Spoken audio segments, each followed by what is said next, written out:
Bismillahirrahmanirrahim. Assalamualaikum warahmatullahi wabarakatuh.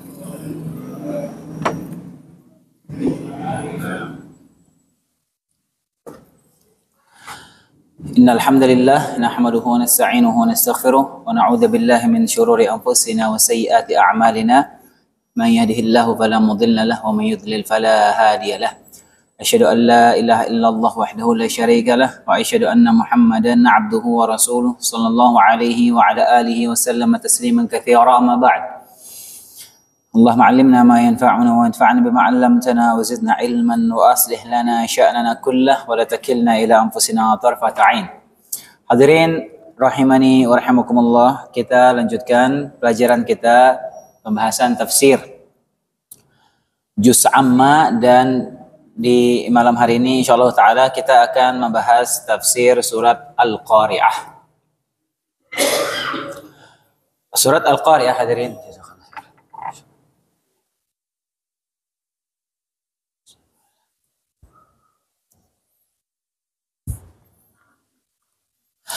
Surat Al-Qari'ah disepakati oleh para ulama bahwasanya surat ini adalah surat Makkiyah. Itu surat yang Allah turunkan kepada Nabi Muhammad SAW sebelum beliau berhijrah ke kota Madinah. Karena topik dari surat ini yaitu berkaitan dengan hari kiamat, hari yang sangat dahsyat, di mana kita ketahui bersama bahwasanya di antara bentuk kekufuran orang-orang musyrikin Makkah ketika itu adalah mereka mengingkari adanya hari kebangkitan. Dan surat Al-Qari'ah ini berbicara tentang keadaan mengerikan di yaumil qiyamah, di hari kiamat nanti. Al-Qari'ah itu sendiri, hadirin rahimani wa rahimakumullah, Al-Qari'ah itu sudah pernah kita sebutkan ketika kita membahas rukun iman, ketika membahas tentang iman kepada yaumil akhir, hari kiamat. Al-Qari'ah ini adalah termasuk salah satu nama dari nama-nama hari kiamat yang Allah sebutkan dalam Al-Quran. Kita sudah menjelaskan bahwasanya nama hari kiamat itu ada banyak sekali. Ada banyak ya. Sekitar 20-an. 20-an. Ya hampir 30 kurang lebih kalau nggak salah. Allah menyebutkan nama hari kiamat. Dan setiap nama dari nama-nama hari kiamat itu menjelaskan tentang keadaan, kondisi, sifat dari hari kiamat itu sendiri. Kita tahu dalam bahasa Arab, kalau sesuatu itu sesuatu yang besar, sesuatu yang sangat mulia, sesuatu yang agung, sesuatu yang besar manfaatnya, sesuatu yang besar itu biasanya ada banyak namanya dalam bahasa Arab. Banyak namanya. Semakin banyak namanya menunjukkan perkara itu, sesuatu itu adalah sesuatu yang sangat penting, sangat besar. Di antara hari kiamat hari yang sangat dahsyat, hari yang sangat mengerikan, hari yang sangat besar. Karenanya Allah sebutkan dalam Al-Quran hari kiamat itu ada banyak namanya. Coba siapa yang ingat di antara nama-nama hari kiamat apa aja coba? Banyak kita sebutkan waktu itu. Yang jelas yang paling masyhur namanya itu Yaumul Qiyamah. Yaumul Qiyamah itu dari kata qiyam, qiyam itu artinya berdiri. Ketika itu semua berdiri menunggu persidangan Allah Subhanahu wa taala. Apalagi nama lain hari kiamat? Hadirin, apa? Yaumul Akhir. Apalagi? Ada banyak. Anda sebutkan.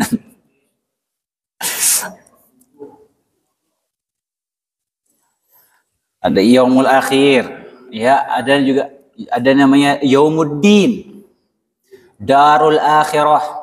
Juga ada namanya As-Sa'ah. Kemudian juga namanya Yaumul Ba'ts. Kemudian juga namanya Yaumul Khuruj. Kemudian namanya Yaumul Fasl. Kemudian As-Sakhah. Kemudian At-Tammah. Kemudian Yaumul Al-Waqi'ah. Kemudian Yaumul Wa'id. Kemudian Yaumul Hasrah. Semua ada maknanya. Yaumul Hasrah itu artinya hari penyesalan. Karena semua pada hari itu semuanya menyesal. Semua menyesal. Mau yang orang saleh menyesal, apalagi orang yang ahli maksiat, apalagi orang kufar. Semuanya menyesal pada hari itu. Yaumut taghabun, yaumut tanat, yaumut talaq. Kemudian yaumul khulud, yaumul khuruj, yaumul azifah, yaumul jama'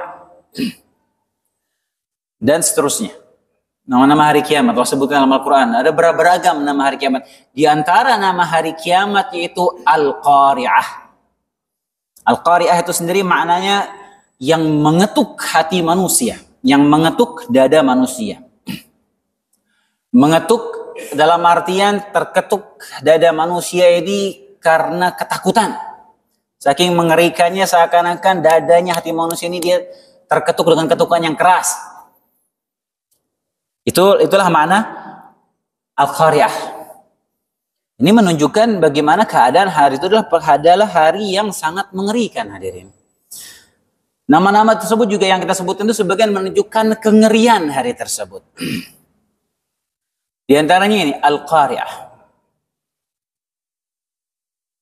Itu dia mengetuk sama sekali. As-sah itu suara yang sangat memekikkan telinga. As-sah. At-tamah nama kiamat itu malapetaka yang besar. Itu mana at-tamah. Al-Qari'ah. Ya, kita sudah jelaskan keadaan hari kiamat itu mengerikan sekali, dan Allah sudah menggambarkan keadaan hari itu dalam banyak sekali ayat dalam Al-Qur'an. Banyak. Allah paparkan dalam Al-Qur'an. Kita cuma diminta pelajari, tadabburi, fahami tentang keadaan hari itu supaya kita mengingat. Makanya sering kali dalam hadis Nabi SAW menyebutkan man kana yu'minu billahi wal yawmil akhir. Barang siapa yang beriman kepada Allah dan hari akhir. Orang konsekuensi dia beriman kepada Allah, dia beriman kepada hari akhir. Dan sebagian orang dia mengatakan dia beriman kepada Allah, itu seakan-akan dia tidak beriman kepada hari akhir kelakuannya. Seakan-akan dia tidak akan dibangkitkan, dia tidak akan dihisab oleh Allah Subhanahu wa taala karena kurang keimanannya kepada hari akhir. Di antara ayat-ayat yang menunjukkan keadaan mengerikan hari kiamat itu yaitu dalam surat Al-Ankabut ayat 1, Al-Hajj ayat 1 ayat 2. Allah Subhanahu wa taala berfirman, "Ya ayuhan nasu taqu rabbakum." Wahai manusia, kalian sekalian bertakwalah kalian kepada Rabb kalian. Inna zalzalatas sa'ati syai'un 'adzim. Sungguh kegoncangan pada hari kiamat adalah perkara yang sangat dahsyat. Yauma tarawunaha tadhalu kullu murdi'atin amma arda'at. Kalian melihat wanita yang menyusui anaknya, dia akan tinggalkan anak susuannya. Wa tada'u kullu dhati hamlin hamlaha, dan wanita yang melahirkan langsung keguguran pada hari itu. Wa taran nasa sukara wa ma hum bisukara walakin 'adzaballahi syadid. Kau melihat keadaan manusia seperti dia mabuk sempoyongan padahal mereka tidak mabuk, tapi adab Allah sangat pedih, sangat dahsyat. Dalam ayat lain Allah SWT berfirman, "Yauma yunfakhu fis-sur wa nahsyurul mujrimina yawma idzin zurqa." Pada hari ditiupkan sangkakala dan kami mengumpulkan orang-orang mujrim, orang-orang pelaku maksiat, orang-orang yang durhaka dalam keadaan wajah mereka itu biru mukanya, matanya biru saking ketakutannya. Dikumpulkan dalam keadaan mukanya biru pada hari kiamat. Dalam surat Abasa Allah SWT berfirman, "Fa idza ja'atis sakhah." Tatkala datang as-sakhah, hari kiamat, itu suara yang sangat memekikkan telinga. Yauma yafirrul mar'u min abih, yauma yafirrul mar'u min akhihi wa ummihi wa abihi wa sahibatihi wa banihi. Seorang itu akan kabur dari saudaranya, kabur dari orang tuanya, ayah kabur dari anaknya, anak kabur dari ayahnya, pasangan, suami kabur dari istri kabur dari suaminya. Pada hari itu masing-masing ngurusin diri, takut dituntut satu sama lain, semuanya dalam keadaan ketakutan. Itu. Dalam ayat ini Allah SWT berfirman menunjukkan keadaan hari itu, yauma yakunun nasu kal farashil mabthud. Hari di mana manusia itu pada hari kiamat itu seperti laron-laron yang berterbangan. Laron berterbangan itu seperti keadaan orang yang kebingungan. Laron kalau terbang nggak tahu arahnya kemana. Ntar dia ke bawah, ntar ke atas, ntar muter, ntar jatuh. Mau dipasangin api, dia akan pergi ke api, itu masuk ke api. Itu contoh gambaran orang kebingungan. Seperti itu manusia akan dikeluarkan nanti. Dibangkitkan, dikumpulkan di padang mahsyar. Dalam ayat Allah berfirman, "Khusya'an absaruhum yakhrujuna minal ajdati ka'annahum jaradun muntashir." Mirip-mirip seperti ayat sebelumnya, pandangan mereka tertunduk dan mereka dikeluarkan dari kuburan mereka seperti belalang yang berterbangan. Belalang kalau lagi ngumpul terbang udah nggak beraturan, muter sana muter sini, satu ke atas, satu ke bawah, satu ke samping. Seperti itu manusia pada saat dia keluar dari kuburannya, telanjang bulat, kebingungan, ketakutan, panik seperti belalang berterbangan. Dalam ayat ini Allah berfirman, "Fa kaifa takfuruna in kafartum yawman yaj'alul wildana shiba?" Bagaimana kalian masih kufur di hari, bagaimana kalian melindungi diri kalian tatkala kalian masih kufur di hari di mana anak kecil langsung menjadi beruban, kata Allah. Pada hari itu anak kecil langsung putih rambutnya. Orang kalau di kehidupan dunia ini ya, kalau ya biasanya banyak tekanan hidup ya, banyak pikiran, cepat putih rambutnya biasanya, beruban biasanya. Tekanan pikiran ya, mental. Hari kiamat anak kecil langsung putih rambutnya. Karena saking mengerikannya hari itu. Dalam ayat ini Allah berfirman, "Wa anzirhum yawmal azifati idzil qulubu ladal hanajiri kadhimin." Sudah sering kita sebutkan ayat ini. Berikanlah peringatan pada mereka di yaumul azifah. Ini di antara nama hari kiamat, yaumul azifah. Yaumul azifah pada hari kiamat, idzil qulubu ladal hanajiri kadhimin. Pada hari itu jantung-jantung manusia ini naik sampai ke tenggorokannya. Jantungnya benar-benar bergerak naik sampai ke tenggorokannya, kadhimin, karena saking takutnya pada hari itu. A'udzubillah. Bagaimana Allah gambarkan keadaan hari yang sangat mengerikan. Dan semua kita pasti akan mengalami hari itu. Semua kita tanpa terkecuali pasti akan mengalami hari yang mengerikan itu. Keadaan yang sangat mengerikan. Makanya Allah gambarkan, ceritakan dalam ayat ini, dalam surat ini, surat Al-Qari'ah, bagaimana keadaan mengerikan pada hari itu. Di antaranya hari itu Allah sebutkan hari di mana hati manusia itu terketuk saking ketakutannya. Ayat pertama Allah SWT berfirman, Al-Qari'ah. Di sini kalau dalam bahasa Arab ini bentuk mubtada namanya, hadirin. Mubtada itu biasanya kalau dalam bahasa Arab itu setelahnya biasanya datang khobarnya yang menjelaskan tentang mubtada. Misalnya kita bilang al-masjidu kabir. Al-masjidu kabirun. Masjid itu besar. Al-masjid itu mubtada, kabir itu khobarnya. Nah di sini al-qari'ah Allah tidak menyebutkan khobarnya. Ini dalam bahasa Arab ini menunjukkan akan besarnya atau dahsyatnya sesuatu itu dihapuskan khabarnya. Seperti kita menyebutkan al-maut, kematian, al-maut, kenapa al-maut? Al-maut qarib misalnya, kematian itu dekat, atau al-mautu syadid misalnya, kematian itu berat, atau seterusnya. Tapi tidak disebutkan khabar yang menunjukkan perkara ini sangat dahsyat. Itu makanya dalam ayat Allah menyebutkan al-qari'ah. Ini mubtada, tapi tidak ada disebutkan khabarnya. Dalam bahasa Arab ini menunjukkan sesuatu ini sesuatu yang besar, sesuatu yang dahsyat. Allah ingin menunjukkan ini perkara besar. Hari kiamat itu perkara dahsyat, perkara mengerikan. Allah buka Al-Qari'ah. Hari kiamat. Kemudian ayat kedua, Mal-Qari'ah. Apa itu Al-Qari'ah? Apa itu hari kiamat? Ini juga bentuk penekanan. Diulang lagi. Sebutkan Al-Qari'ah, Mal-Qari'ah. Ini bentuk penguat. Penegasan, penekanan. Bisa dalam bahasa Arab seperti itu biasa. Dan kita dapati banyak ayat dalam Al-Quran seperti ini konteksnya.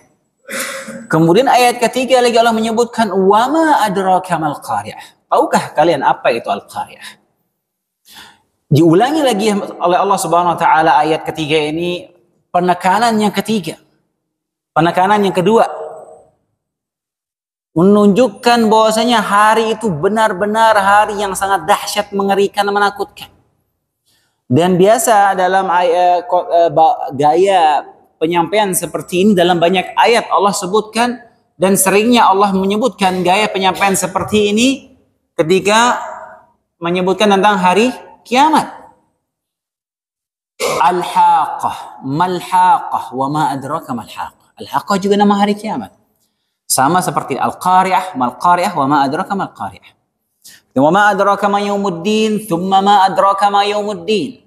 Tahukah kalian apa itu hari pembalasan? Sekali lagi, tahukah kalian itu apa itu yaumuddin, hari pembalasan? Hari kiamat juga. Allah ulangi lagi sebagai bentuk penekanan untuk menegaskan bahwa ini perkara-perkara bukan main-main. Perkara besar, perkara dahsyat, mengerikan. Dan ini biasa Allah ucapkan pengulangan seperti ini beberapa kali itu ketika membawakan ayat tentang hari kiamat. Itu ayat 1 sampai ayat 3. Taib ayat keempatnya Allah Subhanahu wa taala berfirman, "Yauma yakunun nasu kal farashil mabthuth." Pada hari itu al-qari'ah, pada hari kiamat, mal qari'ah wa ma adraka mal qari'ah, yauma yakunun nasu kal farashil mabthuth. Kemudian Allah menjelaskan tentang al-qari'ah itu. Allah menjelaskan tentang hari tersebut. Yauma yakunun nas kal farashil mabthuth. Hari al-qari'ah itu adalah hari di mana manusia seperti laron-laron yang berterbangan.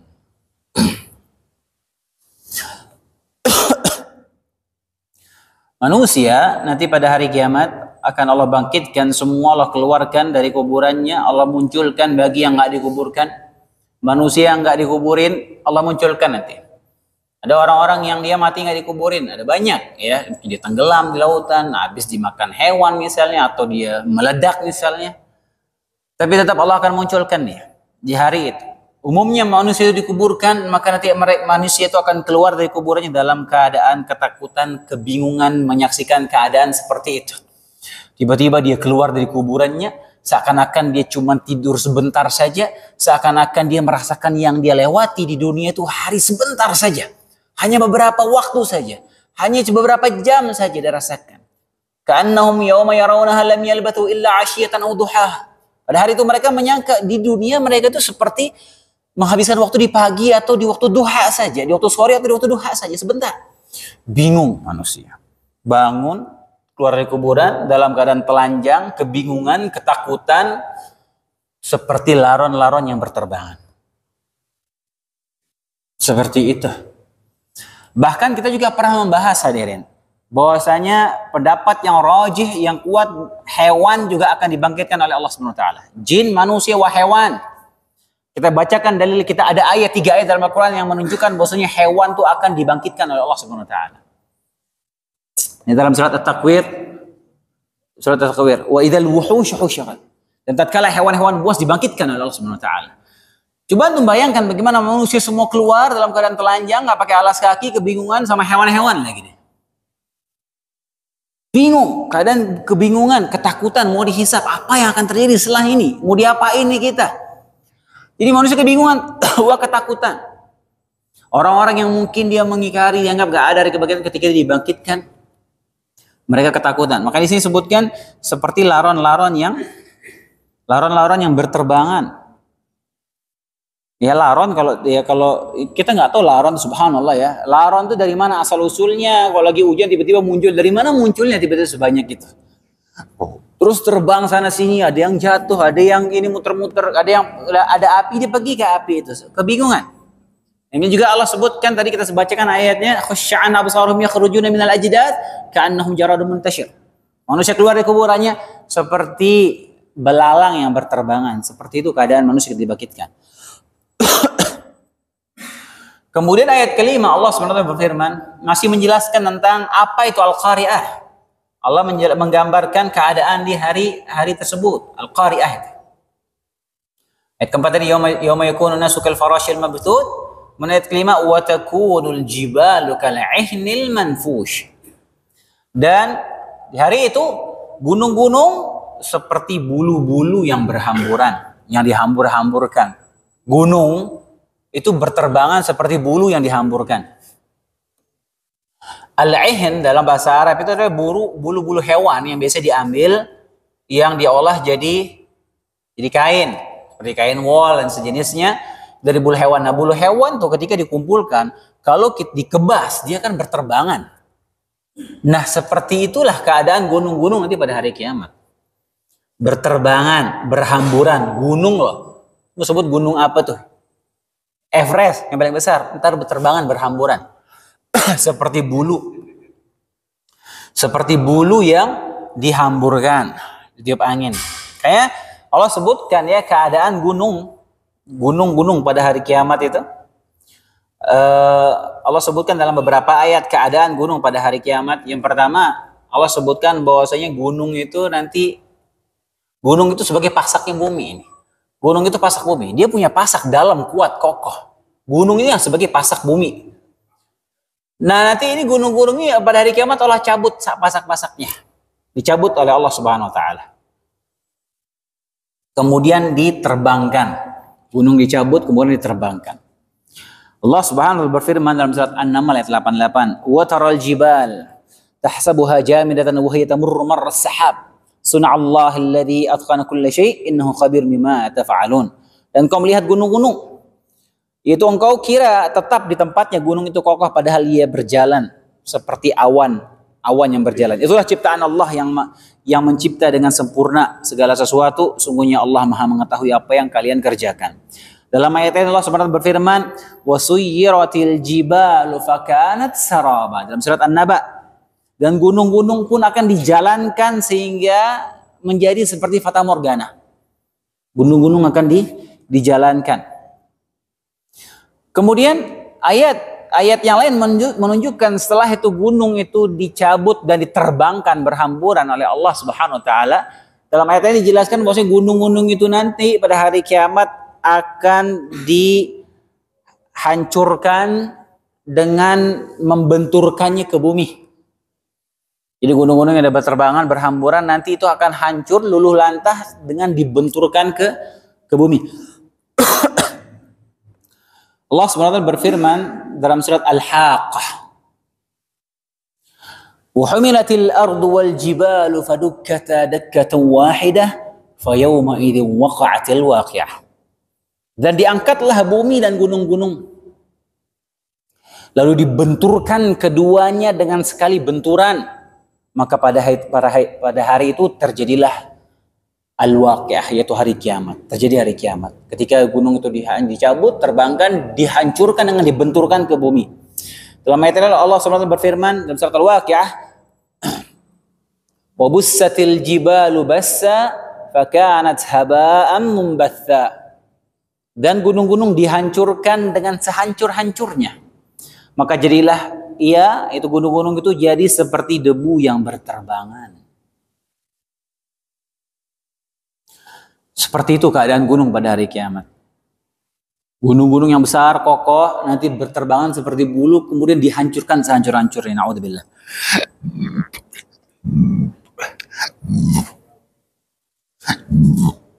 Jadi debu yang berterbangan.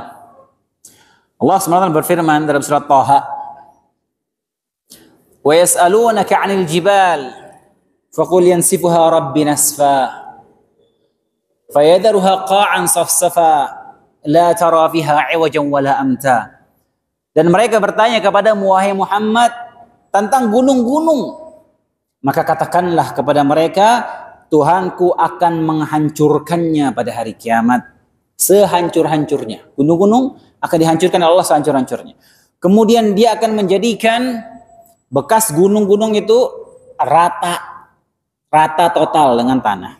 Sehingga kamu tidak melihat lagi ada tempat yang rendah dan tempat yang tinggi di situ. Ini Allah hancurkan gunung-gunung, Allah angkat, Allah hancurkan, kemudian rata, tidak ada tempat yang bergelombang, tempat tinggi, tempat rendah, lembah, sudah nggak ada lagi. Allah jadikan rata. Nah setelah rata semua bumi, maka disitulah manusia akan dikumpulkan. Jadi padang mahsyar, semua manusia dari awal sampai akhir, jin dari awal hingga akhir dikumpulkan di situ. Setelah bumi ini jadikan rata semua, la tara fiha 'iwajan wala amta, nggak ada gelombang, nggak ada tempat tinggi, nggak ada tempat yang rendah, semua rata. Nggak ada pohon satupun buat bernaung, tidak ada. Semua akan dijadikan rata oleh Allah Subhanahu wa taala. Ada orang yang bilang, astagfirullahaladzim, ada aja ya orang Indonesia, made in Indonesia. Ini made in Indonesia. Dibilang untuk zikir, ya, wirid untuk menghilangkan jerawat katanya. Suruh pegang jerawatnya dan diusap-usap sambil baca ini. Yasalunaka 'anil jibal faqul yansifuha rabbi nasfa. Maka bertanya kemudian tentang gunung, maka Allah akan menghancurkannya sehancur-hancurnya.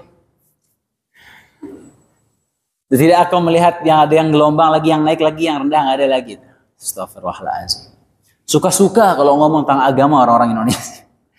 Orang-orang ini kalau ngomong soal agama suka-suka dia. Seakan-akan gak ada takutnya.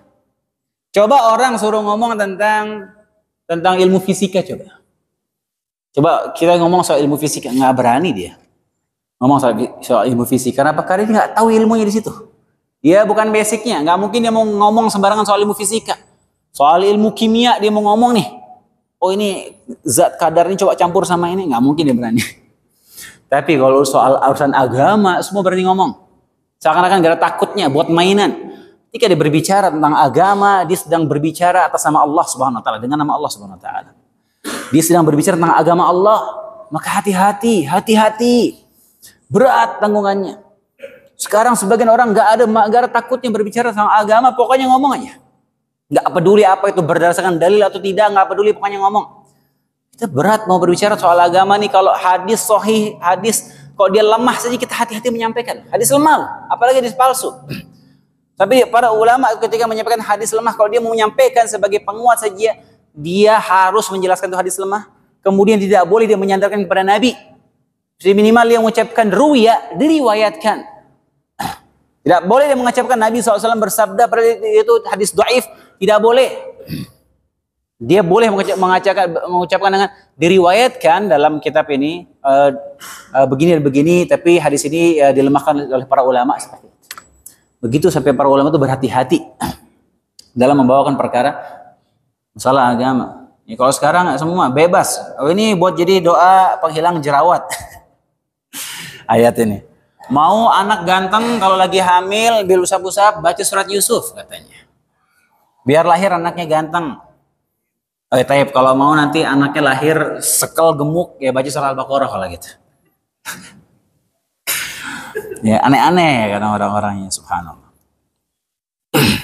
Taib. Kemudian berikutnya hadirin, itu gambaran apa yang terjadi di padang mahsyar ya. Semua itu Allah gambarkan sampai ke fase padang mahsyar. Kemudian setelah padang mahsyar itu baru masuklah ke fase yaumul hisab. Padang mahsyar yang waktu yang lama kita sudah jelaskan panjang lebar tentang padang mahsyar. Keadaan manusia di sana seperti apa kita sudah jelaskan di kajian di masjid ini. Kemudian barulah ke fase hisab. Makanya Allah sebutkan ayat ke-6-nya. Setelah Allah menyebutkan itu, qari'ah mal qari'ah ma adraka mal qari'ah yauma yakunu nasu kal farashil mabthut wa takunul jibalu kal 'ainil manfush. Kemudian ke fase hisab. Fa amma man thaqulat mawazinuh. Maka adapun orang yang berat timbangannya, timbangan apa? Timbangan amal, al-mizan. Ahlussunnah wal jamaah mengimani adanya mizan di hari kiamat. Juga pernah kita bahas ketika membahas hari kiamat, al-mizan. Timbangan nyata bukan majaz. Benar-benar ada timbangan dan akan ditimbang amal soleh manusia. Walaupun ada khilaf di kalangan para ulama terkait furu'nya, cabangnya.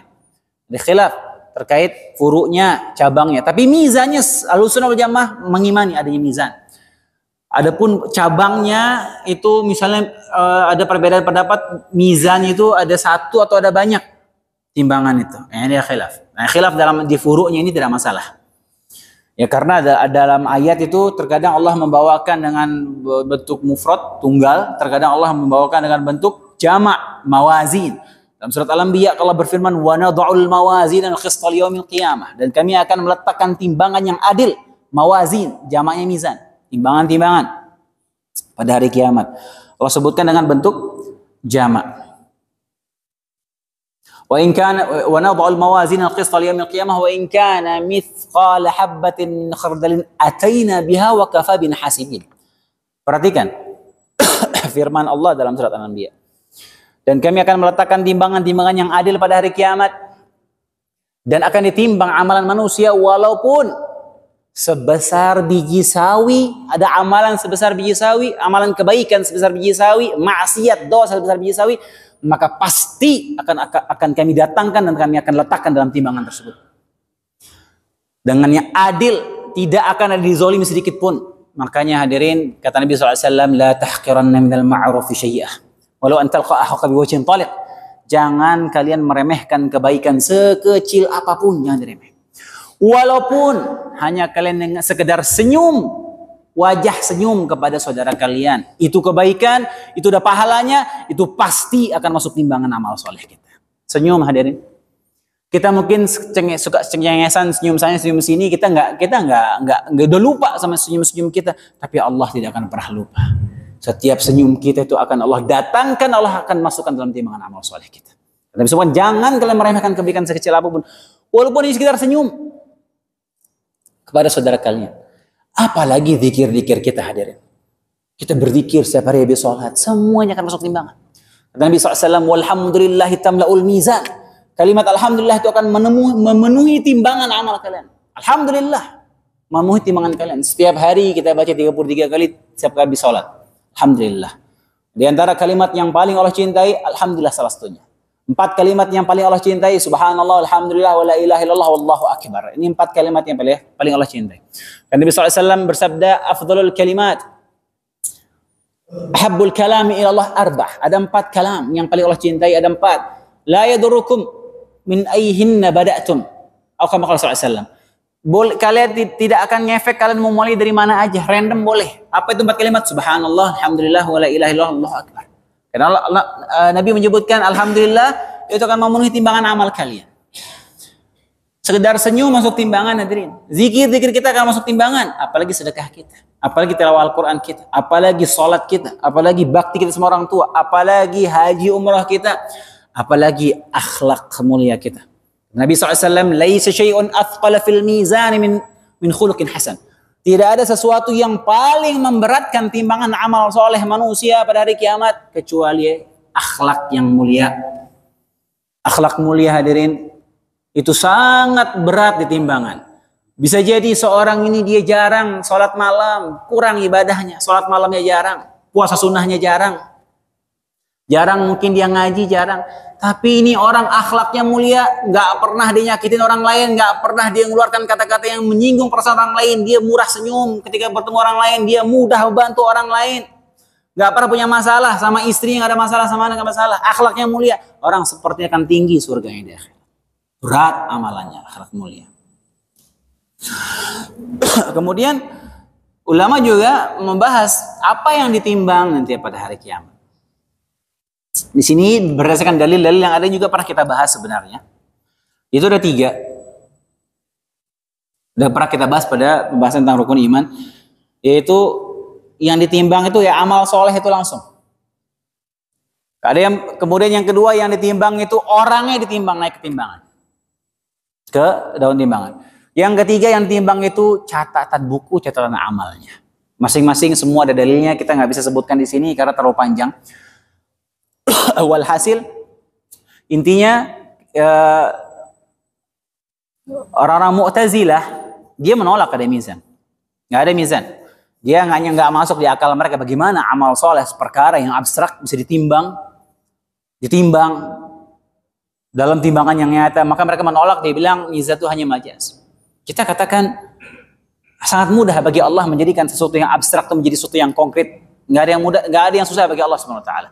Bukankah Allah akan menjadikan kematian itu yang merupakan sesuatu yang abstrak menjadi sesuatu yang konkret? Pada hari kiamat nanti di antara surga dan neraka, kematian Allah datangkan berbentuk kambing, kemudian kematian itu disembelih oleh Allah Subhanahu wa taala, tidak ada kematian lagi setelah itu. Kematian Allah jadikan perkara yang konkret dari abstrak. Kemudian bukankah datang dalil bahwasanya dalam kuburan nanti kita akan ditemani oleh amal soleh kita maupun amal buruk kita berbentuk orang manusia. Kalau amal buruk kita, orang ini wajahnya buruk, baunya busuk, itu menemani kita di kuburan. Kalau amal kita bagus, amal ini datang berbentuk orang yang tampan dan wangi. Sangat mudah bagi Allah menjadikan perkara yang abstrak menjadi perkara yang konkret. Nggak ada yang susah bagi Allah Subhanahu wa taala. Ya, walhasil intinya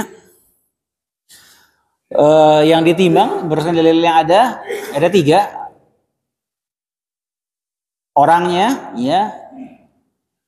Dalilnya diantaranya tentang Ibnu Mas'ud. Ketika Ibnu Mas'ud, Nabi minta tolong diambilkan siwak ketika dia manjat untuk mengambil batang siwak, kemudian angin berhembus kesingkap betisnya. Sahabat tertawa melihat betisnya Ibnu Mas'ud sangat kurus, kecil sekali, kurus beliau. Ketawa sahabat, refleks. Kemudian kata Nabi SAW, kenapa kalian ketawa? Kami ketawa melihat betisnya Ibnu Mas'ud, ya Rasulullah, kecil sekali betisnya. Kata Nabi SAW, demi Allah betisnya Ibnu Mas'ud pada hari kiamat lebih berat dari gunung Uhud. Dan dalil yang lainnya menunjukkan bahwasanya orang yang akan ditimbang. Kemudian dalil lain juga menjelaskan tentang Yang ditimbang itu buku catatan amalnya. Ya, tentang hadis bitaqah ini juga sudah kita jelaskan tentang orang yang punya catatan keburukan itu 99 buku catatan semuanya keburukan, sama dia punya tauhid la ilaha illallah dalam hatinya yang sangat kuat, powerful tauhidnya ini, sehingga tauhidnya ini menggugurkan dosa-dosanya itu. Ya, saya mau bahas dalil-dalilnya, takut waktu nggak cukup. Waktu tidak cukup. Ya.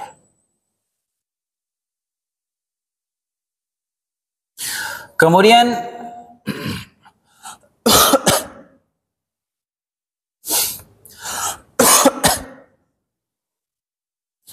yang berikutnya hadirin rahimani wa rahimakumullah,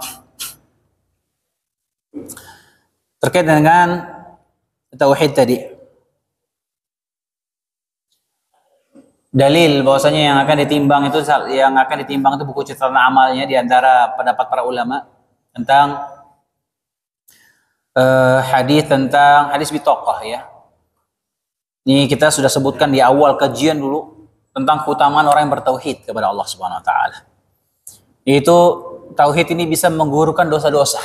Tauhid bisa menggugurkan dosa-dosa. Semakin kuat tauhid seorang, maka semakin kuat potensi dosa-dosanya akan digugurkan Allah Subhanahu wa taala walaupun itu dosa besar. Walaupun dosa besar.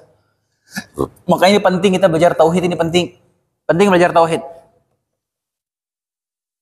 Tauhid yang harus diulang-ulang. Semakin kita upgrade tauhid kita, semakin besar peluang kita diampuni dosa kita oleh Allah Subhanahu wa taala. Lihat tadi hadis bitaqah. Ini orang dia punya 99 catatan amal, dosa semua isinya. Sejauh mata memandang, satu catatan sejauh mata memandang isi dosa semua. Dan ini dosanya 99 catatan amal. Kemudian ditanya, apakah ini kamu mengakui dia? Ya, aku mengakui ya Allah. Apakah dizolimi sama malaikat pencatat? Dibilang enggak. Kamu ada uzur? Enggak. Ada pembelaan? Enggak ada. Benar ini yang kau lakukan.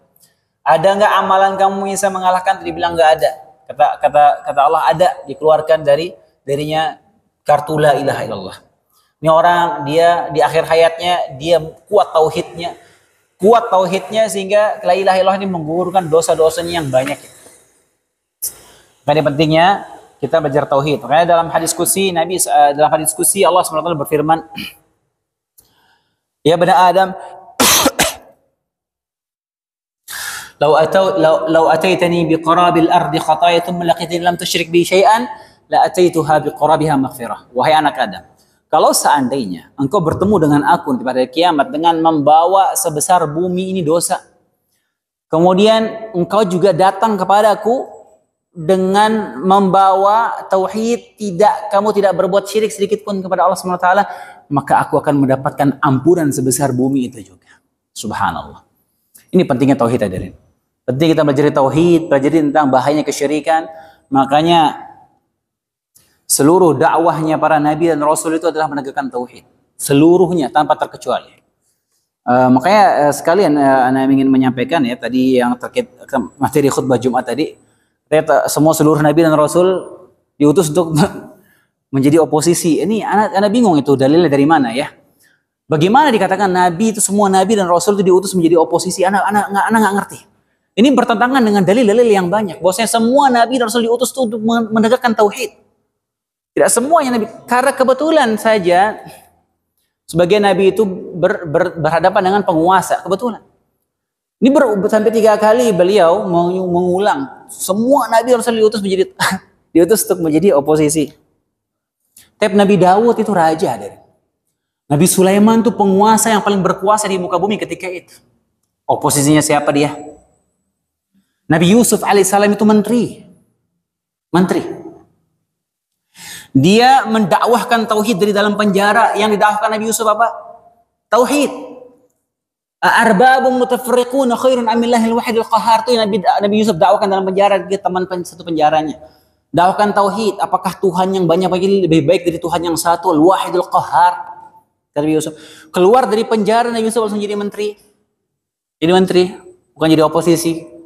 Ya kalau kebetulan bertentangan dengan penguasa, berbenturan dengan penguasa, tujuannya mendakwahkan kepada penguasa itu mendakwakan tauhid agar itu raja mengucapkan la ilaha illallah, bukan untuk mengambil kekuasaannya, bukan, sama sekali bukan.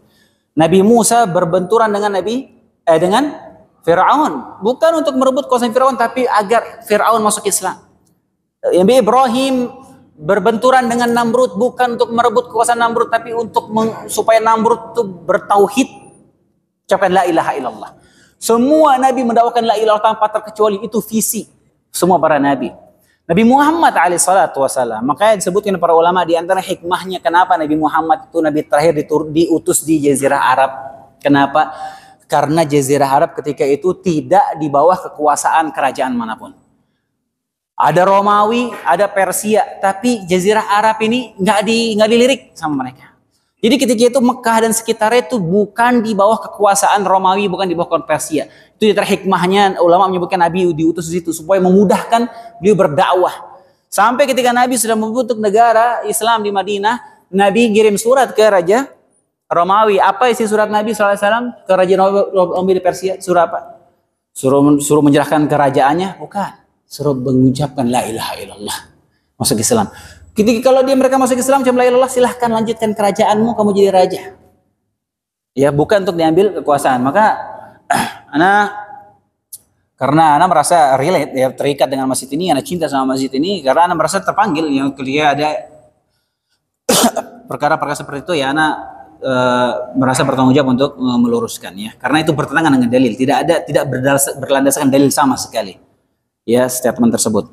Wallahu taala alam. Kemudian ayat ke-8 lanjutannya, wa amma man khaffat mawazinuh, tadi disebutkan siapa yang berat timbangannya, fahuwa fi 'ishatir radiyah, maka dia akan, ayat ke-7 afwan, maka dia akan berada dalam kehidupan yang memuaskan. Maksudnya di mana ini? Di surga. Berat timbangan amalnya, maka pasti masuk surga. Makanya ketika yaumul hisab nanti, ketika kita sudah dihisab dan amal soleh kita itu lebih berat daripada dosa kita, maka pasti kita masuk surga sudah.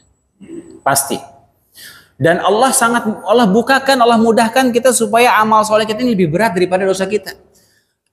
Satu amal soleh Allah lipat gandakan 10 kali lipat sampai 700 kali lipat. Sementara satu dosa cuma satu aja. Nah, kalau udah seperti ini, orang masih lebih berat dosanya daripada amal solehnya, berarti orang ini memang udah kebangetan ibaratnya. Udah sudah kebangetan, ya ibaratnya sudah layak lah memang masuk neraka. Nah, ketika amalan soleh kita lebih berat daripada dosa kita, maka pasti kita masuk surga. Wa amma man khaffat mawazinuh, ayat ke-8, adapun yang ringan timbangan kebaikannya, maksudnya amal solehnya kalah sama dosa-dosanya. Ayat ke-9-nya apa? Fa ummuhu hawiyah, maka tempat kembalinya adalah ke neraka hawiyah, maka dia akan dimasukkan ke dalam neraka hawiyah. Wa ma adraka ma hiya, tahukah kamu apa itu neraka hawiyah? Di ayat ke-10-nya. ayat ke-11, ayat terakhir, kata Allah Subhanahu wa taala, narun hamiyah. Narun hamiyah, yaitu neraka hawiyah itu apa? Yaitu api yang sangat panas. Api yang sangat panas. Ini juga kita sudah menjelaskan bahwasanya api di neraka itu dia panasnya nggak konstan, hadirin. Panas itu terus meningkat, terus makin panas, makin panas. Dan dari sekarang ini neraka sudah ada atau belum, hadirin? Udah ada, sudah dipanasin. Makanya disebutkan api di neraka itu dipanasin sampai hitam warnanya. Saking panas sampai hitam warnanya neraka, api neraka. Na'udzubillah. Na'udzubillah. Ya, kita nggak ngebayang itu bagaimana. Ya, sebutkan ahli neraka itu ketika dia sudah kehausan, airnya panas, mau minum, baru dia mendekatkan tuh air ke mukanya, meleleh mukanya saking panas itu air. Kemudian ketika dia minum, hancur dia punya organnya dan tidak mati. Tidak mati dalam keadaan hidup seperti itu. Itu api di neraka itu dia panasnya tidak konstan, ya. Terus dipanaskan sampai meningkat panasnya.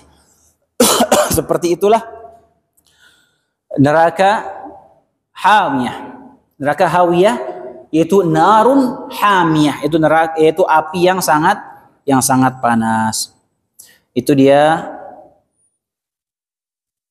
sekilas secara ringkas tafsir tentang surat Al-Qari'ah. Ya, semoga bermanfaat. Kurang lebihnya saya mohon maaf. Insyaallah kita lanjutkan pada pertemuan berikutnya dengan surat yang baru. Subhanakallahumma bihamdika asyhadu an la ilaha illa anta astaghfiruka wa atubu ilaik. Assalamualaikum warahmatullahi wabarakatuh.